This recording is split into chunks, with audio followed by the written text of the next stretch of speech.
Perkenalkan, saya Sarnova dengan NPM 2141-2008, Prodi Akuntansi 2021.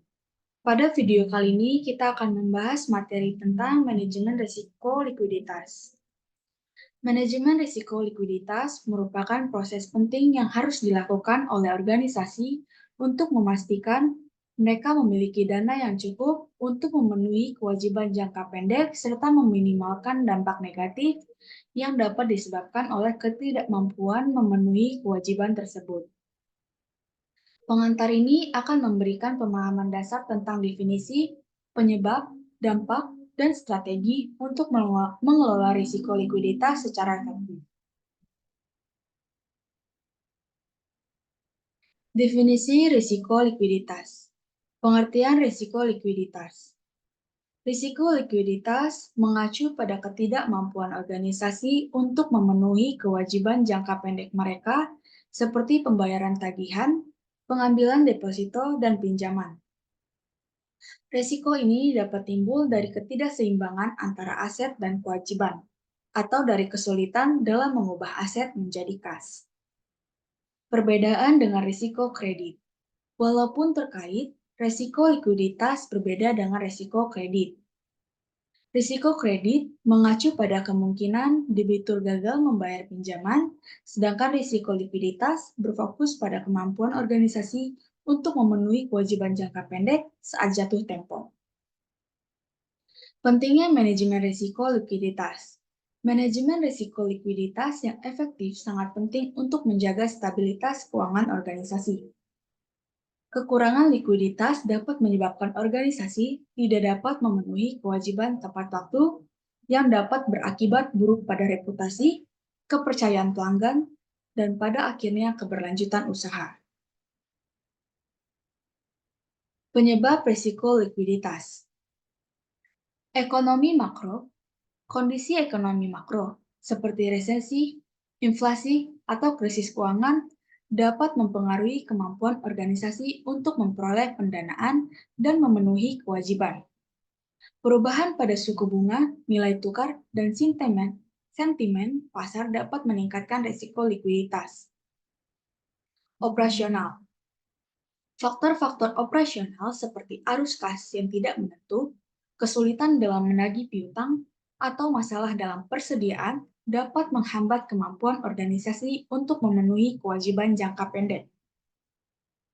Reputasi dan kepercayaan.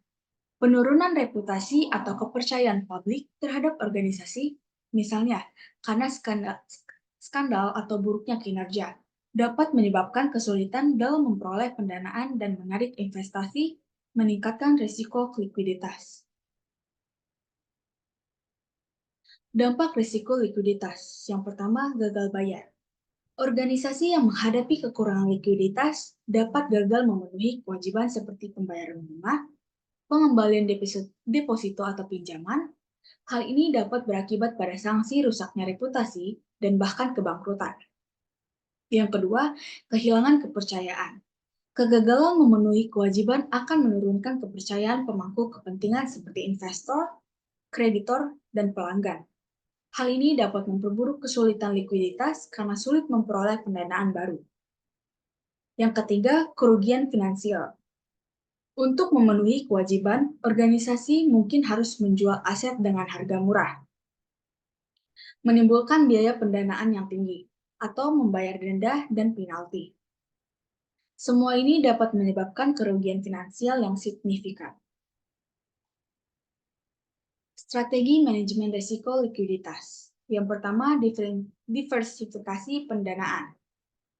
Menggunakan berbagai sumber pendanaan seperti pinjaman bank, penerbitan surat berharga, dan ekuitas untuk mengurangi ketergantungan pada satu sumber dana.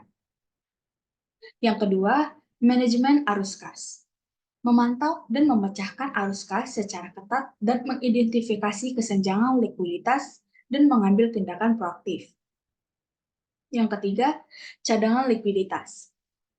Memelihara cadangan kas atau aset likuid yang memadai untuk memenuhi kewajiban jangka pendek saat terjadi gangguan arus kas. Yang keempat, kebijakan dan limit.